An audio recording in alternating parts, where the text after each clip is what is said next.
ಅವನ ಹೆಸರು ಕೃಷ್ಣ. ಕೈಯಲ್ಲಿ ಸೌಟು ಹಿಡಿದು ಸಣ್ಣದೊಂದು ಮೆಸ್ ನಡೆಸುವ ಕಾಯಕ ಅವನದು. ಆದರೆ ಅವನಿಗೆ ಜೀವನದಲ್ಲಿ ಬೆಟ್ಟದಷ್ಟು ಆಸೆ, ಆಗಸದಷ್ಟು ಕನಸುಗಳು. ತಾನೊಂದು ದಿನ ದೊಡ್ಡ ನಟನಾಗಬೇಕು, ಥಿಯೇಟರ್ ಮುಂದೆ ಕಟೌಟ್ ಹಾಕಿಸಿಕೊಳ್ಳಬೇಕು, ಜನರೇ ನನ್ನನ್ನು ಮೆಚ್ಚಿ ಹೀರೋ ಎನ್ನಬೇಕು. ಹೀಗೆ ಹಲವಾರು ಕನಸುಗಳು. ಅವನಿಗೊಬ್ಬ ಅಂದದ ಚಂದದ ಸುಂದರ ಜೊತೆಗಾತಿ. ಕೃಷ್ಣನ ಹತ್ತಿರ ಎಮ್ಮನ್ನುವ ಟಾನಿಕ್ ಇಲ್ಲ ಅಂದರೂ ಒಳ್ಳೆ ಮನಸ್ಸಿದೆ, ನನಗದಷ್ಟು ಸಾಕೆಂದು ಅಂದುಕೊಂಡಿರುವವಳು. ಆದರೆ ಅವಳ ತಾಯಿಗೆ ಉತ್ತಮವಾದ ಗಂಡೊಂದನ್ನು ಹುಡುಕಿ ಬೇಗ ಮದುವೆ ಮಾಡಿ ಮುಗಿಸಬೇಕೆನ್ನುವ ಆತುರ.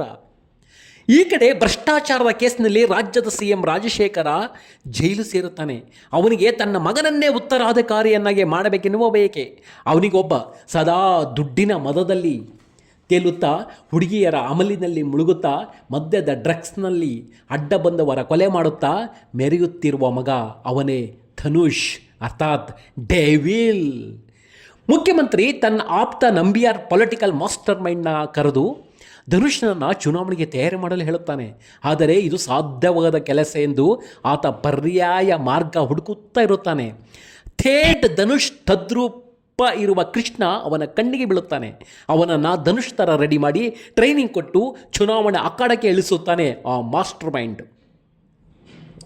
ಮಧ್ಯಮವರ್ಗದ ಈ ಕೃಷ್ಣ ಉರ್ಫ್ ಧನುಷ್, ಅವನ ರೀತಿ, ನಡವಳಿಕೆ, ಸಹಾಯದ ಗುಣ, ಸಾಮಾನ್ಯರಲ್ಲಿ ಸಾಮಾನ್ಯನಂತೆ ಬೆರೆಯುವ ರೀತಿ ಎಲ್ಲರಿಗೂ ತುಂಬ ಇಷ್ಟವಾಗಿ ನಿರೀಕ್ಷೆಗೂ ಅಂದಾಜಿಗೂ ಮೀರಿದ ಜನ ಬೆಂಬಲ ಸಿಗುತ್ತೆ.